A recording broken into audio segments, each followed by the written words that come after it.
नमस्कार विद्यार्थी मित्रांनो. गुणाकार करायला खूप वेळ लागतोय. फक्त काही सेकंदातच उत्तर काढायचं आहे.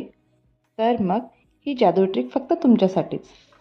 आता बघा, पूर्वापारपासून चालत आलेल्या पद्धतीने जर तुम्हाला हा गुणाकार करायचं ठरवलं तर तुम्हाला खूप जास्त वेळ लागेल. पण माझ्याकडे आहे एक जादू ट्रिक आणि त्या पद्धतीने जर सोडवायचे म्हटले तर अवघ्या 10 सेकंदात तुम्ही हा गुणाकार सहजपणे करू शकतात. तर बघूयात आपण कुठली आहे ती जादू ट्रिक.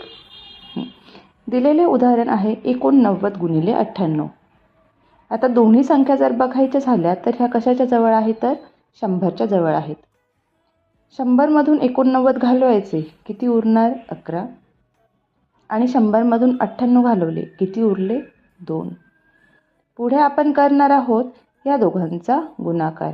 11 दुने काय आले 22. 11 दुने 22. ठीक आहे.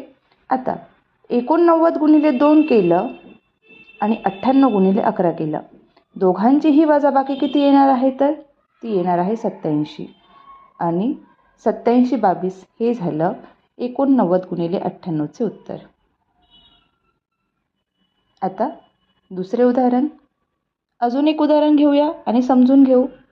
दुसरे उदाहरण आहे 87 गुणिले 93.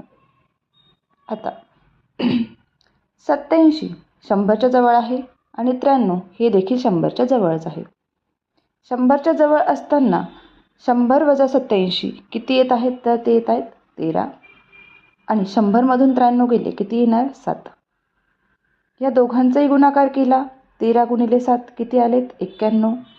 87 वजा 7 करा किंवा 93 वजा 13 करा.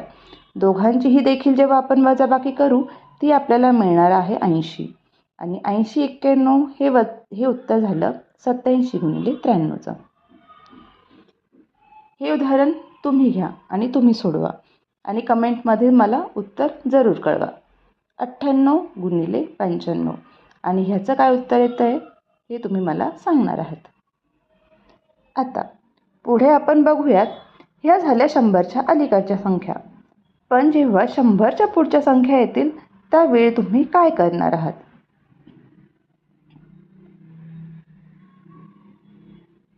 ठीक आहे. पहिलं उदाहरण घेऊया. 100च्या पुढच्या संख्यांसाठी 103 गुणिले 107. 103 गुणिले 107. आता यासाठी आपल्याकडे आहेत 2 ट्रिक. पहिली ट्रिक आहे